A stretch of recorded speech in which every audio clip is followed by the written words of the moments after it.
welcome back to Life and Style. This is Inspiration Thursday. Thank you, Tendai, for definitely creating our awareness on some things that we probably did not know existed. That was on Innovate with Tendai. We are on Motivate right now, and I've got a gentleman all the way from Nigeria who's traveled the world to do just one thing, make it a better place. Welcome to the show, Nicholas. It's a pleasure to be here. Yeah, and maybe you could just start with a bit of introduction. So I see you travel the world and you're from Nigeria, but maybe you could just give us a little bit more. I am Nigerian, born and bred in Nigeria, but found myself in some other part of the world called South Africa for a few years.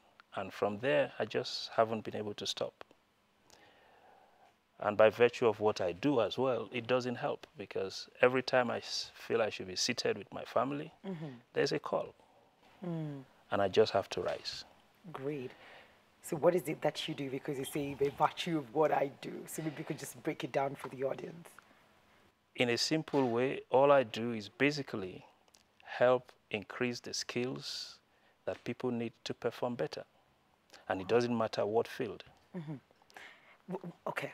Very, very interesting that it doesn't matter whatever field that they're in, but there's a particular set of skill that every single person needs to have to be a better person or to perform better at what they do. That's exactly what you're saying.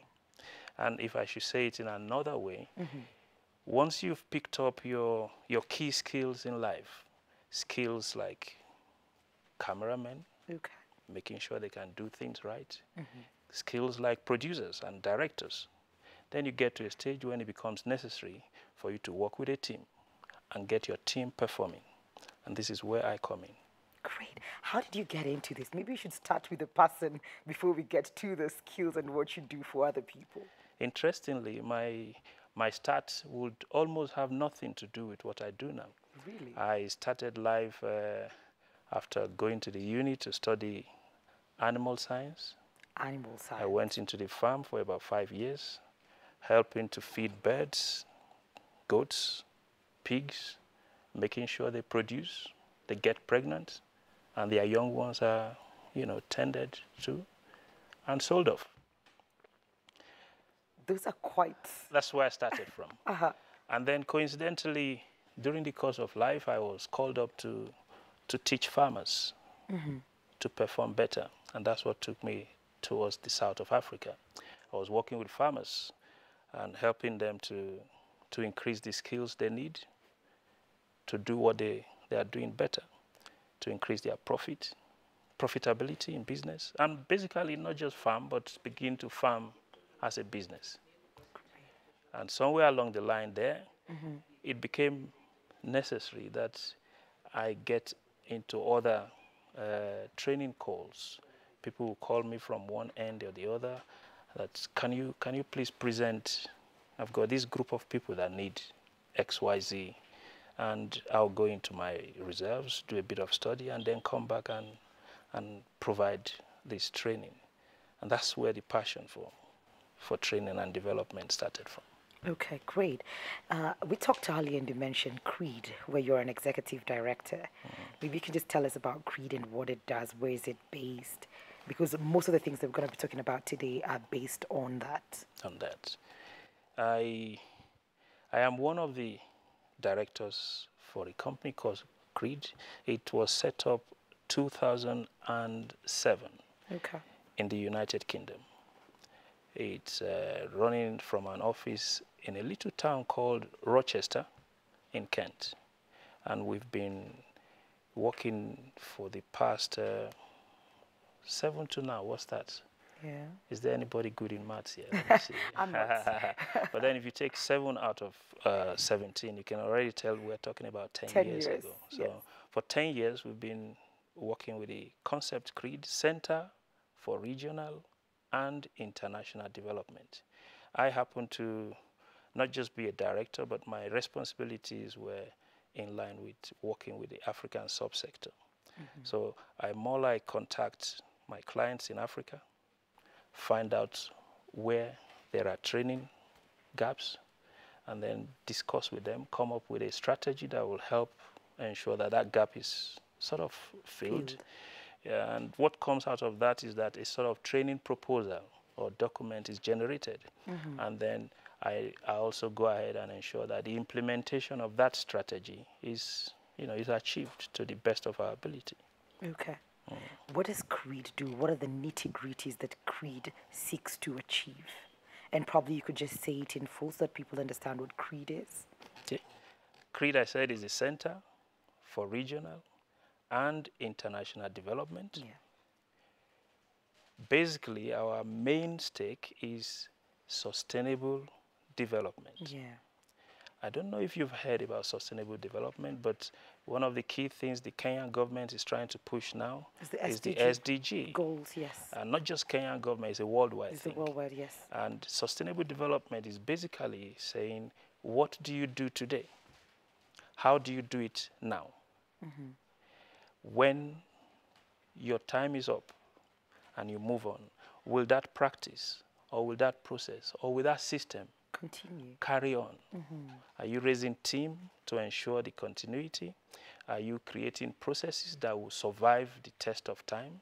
Are you keeping your eyes on maybe 3, 5, or even 10-year goals to see what's the world likely to be, so that whatever you're producing or presenting or preparing right now should still fit the group of life that will take after us, the next generation? Great. What are some of the sectors that you would say CREED is really looking into, especially that you said you are in charge of African countries? What are some of the things you would say in Africa and Kenya specifically are some of the sectors that you really are pushing to train and ensure that the sustainable goals or development goals are actually, maintained or created rather, or even made aware of to the people?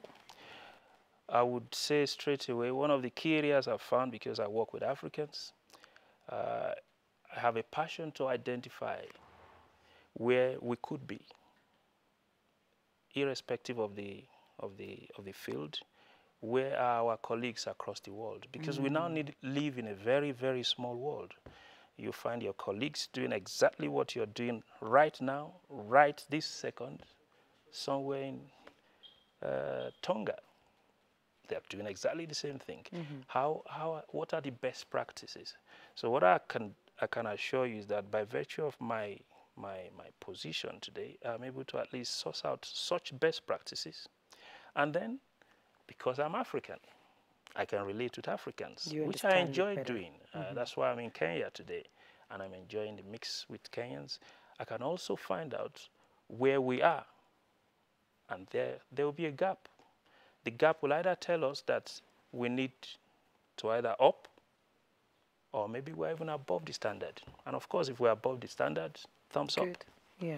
But if we're below the standard, quickly, how do we want to achieve that standard? And that's where training comes in. And we then formulate a good strategy that is going to be acceptable to the people, that can be adopted by the people, and that can be used by the people to improve themselves. Right. You see, what I'm getting from all of this is that for these things to be accomplished, you cannot work alone. That means you also need to target the leadership of that particular area in these different sectors. And does it mean that those are the only people who are, you look to change or remedy these situations, or how do you go about it? They are my main clients. So I actually work mainly with the leaders in public sector, leaders in private sector, and we work together to identify such skill gaps that exist. Because for any leadership to work, you need the followers. And if the followers are not as skilled as they should be, or even the leader not as skilled as he should be, then you find that he's simply working in mediocrity.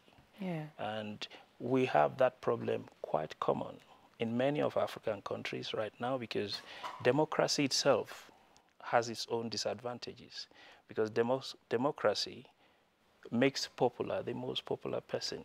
Votes will go to the most popular person. Yeah. And the most popular person will find himself at the top of the affair.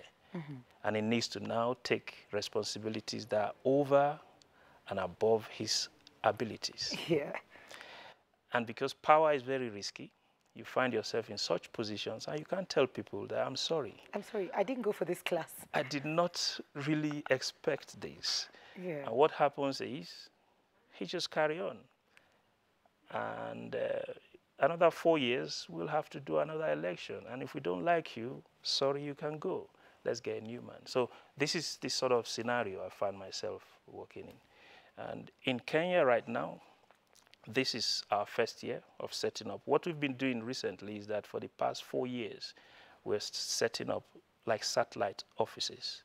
So Creed Kenya started less than, we're about 6 months old, very young. Very young, but of course set to do great things. However, we have already in these 6 months, we have worked with the National Treasury. We've worked with your Ministry of Planning and Devolution. And we hope to extend further to as many public sector and private sector organizations. And basically, all we are selling is we need to develop the leaders of tomorrow, now. Great. When you say, there's a saying in Kenya where they kept saying that vijana ni viongozi wa kesho. That means the youth are the leaders of tomorrow. Very and the true. youth got tired of that and said, you know what, we can be leaders of today. So is there a target age that you look at, or is it for everyone to get this set of skills in terms of leadership? I don't look at target age really, because you find in today's environment, you find young people as young as 15 are already top executives. And you find some people who are due to retire still not able to find their feet. So it's more about what qualities does this person have. One of the most popular strategies I keep encouraging my clients to look at is what we call appreciative inquiries.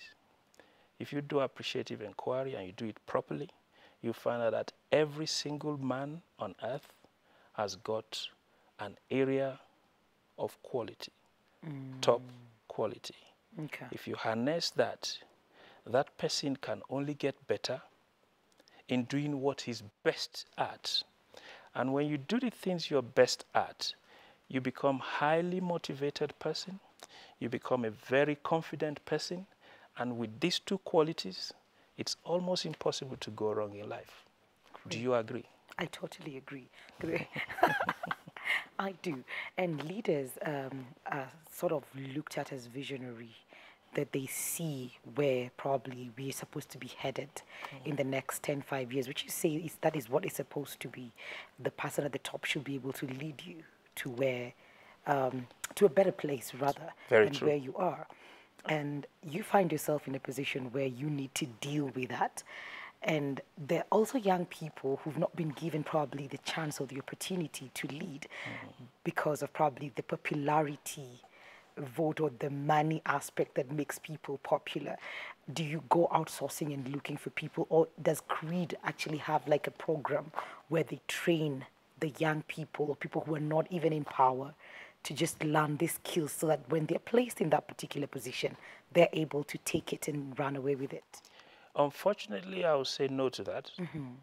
But I will say again that it's not unfortunate because the pattern we have followed right now is if we work very well with our leaders, because that's where the power really is. That's where the resource is. That's where the mandate to do things. So if we work with them in a subtle manner, making sure that they see the need to treat training and growth and improvement of people as they should, it's definitely going to spill over to even the young ones. Like I said, it's got nothing to do with age. If I find a child of 15 or a young boy of 12 and I see qualities that I need in him, I tap him. Great. And I see an old person of 65 and he's telling me I want to retire, and I find qualities that are perfectly in need, I tap him. And then you can find a 65-year-old working closely with a 15-year-old. all of them, everyone, ensuring that we have a better, productive population. Great. And if you have productive population as a nation, you have productive population as an organization, even just as a team, success is almost guaranteed. Absolutely. And if you, this is the sort of scenarios you find Creed having to deal with. And because I work with the African subsector, I just concentrate on Africa, and it makes me feel at home, because that's coming back home. True that. And leadership, people get into leadership and get out of leadership. We've had new leaders every other day, and probably the vision that I had is not the vision that you have when it's your time to lead. How do you go about bridging that gap and ensuring that we all stay, in the right course to ensure that we accomplish these sustainable development goals? One of the things that comes to play here is the fact that change itself Is inevitable. It's inevitable. True. And as leaders, if you are not carefully crafting change management strategies as part of your key growth processes, then you'll be caught napping. I was in Dubai recently. They just set up a new ministry. And guess what the ministry is? Ministry for Happiness. Ministry for Happiness. It has a minister. It has permanent secretaries. That is hilarious. And it's got staff. Wait a minute. So what does it do? So that's, we digress. But just tell me that's about digressing. But that just simply means that you have a nation, or you have a people who are constantly saying, how do we motivate our people? Yeah. Do we have enough happy people? Because if you don't have happy people, you can't achieve so much. That's true. If you have people who are grumbling every time, people who are actually sad, then what do you expect from a sad person? Most sad people are sadists, am I right? True that. So that's just digressing, because if we look at our own circumstances and we find out what do we need to have in place at this point in time, if it is the ministry of let me just think of something, paper sharing, which sounds very, weird to some, but if we need paper sharing as a way of moving forward, then we set up a ministry for it, and my people are happy, isn't it? So they set up a ministry of happiness, and in fact, I'm very, very interested. I'm planning to go deep to find out what the ministry is about, how the minister, a lady, for example, a lady is in charge of that ministry. A lady's in charge. A lady's in charge. It had to be a lady anyway. And we are also happy and bubbly. But then, if you look at the fact that it's United Arab Emirates, true, it's an Islamic nation. Ladies naturally in Islam are meant to be relaxed back at home. Yeah, we sort that's things quite out. a huge step for them. She is the minister. Yeah. So that just tells you that. So I'm going to explore that. So I won't talk too much because I don't know much about that. I'll definitely check up that. I'll check up on that one. So we're in the electioneering year in Kenya, and you're here. That means you're doing something, of course, to just make sure that you follow up to just see who probably gets in. Are we in the same lineup? What do you say you expect probably from this year and the leaders we've had, and probably the leaders who will get in? I have seen quite a number of news activities. In fact, I was driving, and then I found out we couldn't do a right turn. In fact, the person I was driving with was saying, how are you going to cope with driving in Nairobi when you don't live here? And I said, no, I'm not. There's a lady on the sat-nav who tells me where to turn to. And she said, turn right. And then you turn right. And then I was about to turn right, and there were policemen, and there was everyone there saying, no, you can't turn right. And I was saying, but she says I should turn right, But there was some campaign activities, obviously the roads. So I'm aware there's a lot of campaigns going on, electioneering activities. And the only thing I can say to this is, whether we like it or not, whether as Kenya, as Nigeria, or as United Arab Emirates, the next generation of children will take over power anyway. Am I right? That's true. Maybe not now, but in the next few years and many years more to come, they will take over. And they will do things in the way they want it done. So if we are in power, one of the key things we have to do is, because we are in power to serve the people, know your people. Who are Kenyans of today? What does a young Kenyan of today want? And then I go out and sort it and pass it to the Kenyan.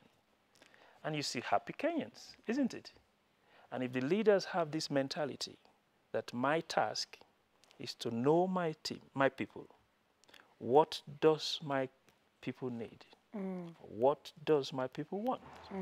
What's going to help my people become better? Then I go out, sort for it, and give it to them. Absolutely. If we can carry on with this mentality, it's going to be very difficult to have grumbling people. It's going to be very difficult to have election results that will lead into violence. Because you've gone out to seek for what they want, and you've given it to them. You've given it to them. So it may sound so simple, but it's doable. It's doable. And at least we've got people like you doing something about it, not just sitting and waiting for things to just play out, then jump right in. So even having Creed start in 6 months before, it's never too late. I think it's actually right on time, because we need the skill sets right here, and especially at the top echelons of power in this country. I'm happy to hear that. And my time is up, imagine. Can you imagine? Can you imagine that? So I've got something here. This is your first book. You just brought us a cover of what we expect it to look like.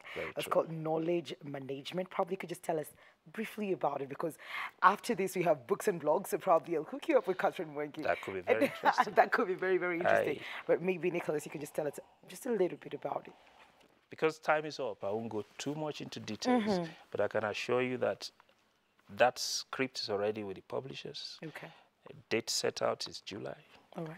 It should become a book, and it should become worldwide accessible.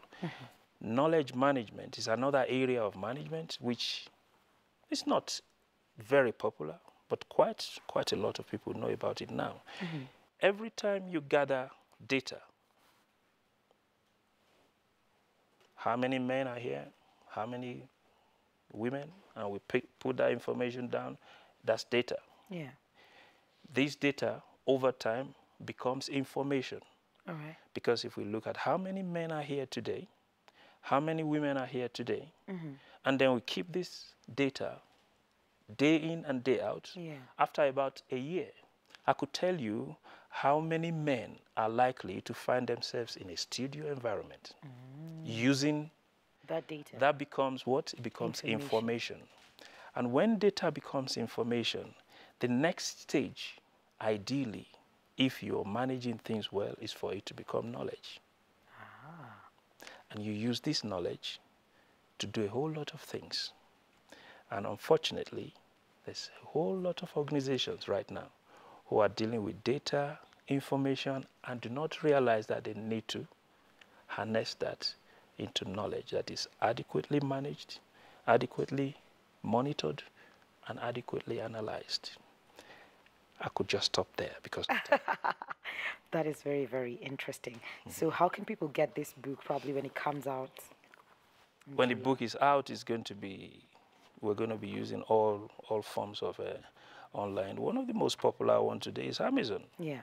And I will be surprised if we haven't got Amazon clients in Kenya already. Oh, we do. Oh, we do. Because Amazon is worldwide. Oh, we do. So I will be knocking on their doors and then sticking the book in their shelves so that if Kenyan says, oh, we heard about this book coming up, and it's very nice. It's not going to be more than just over 100 pages so that it doesn't bore people. Great. But as I've just explained to you, it's almost as simple as that. Yeah. Data becoming information, and information becoming knowledge. And how do you manage that? Very, very interesting. I would love to read that. And I'm sure Catherine Mwengi would be stoked to just have her hands on this one. And just before we go, that last one, that's our next program in Kenya. Developing sound customer service qualities. That's so for next month.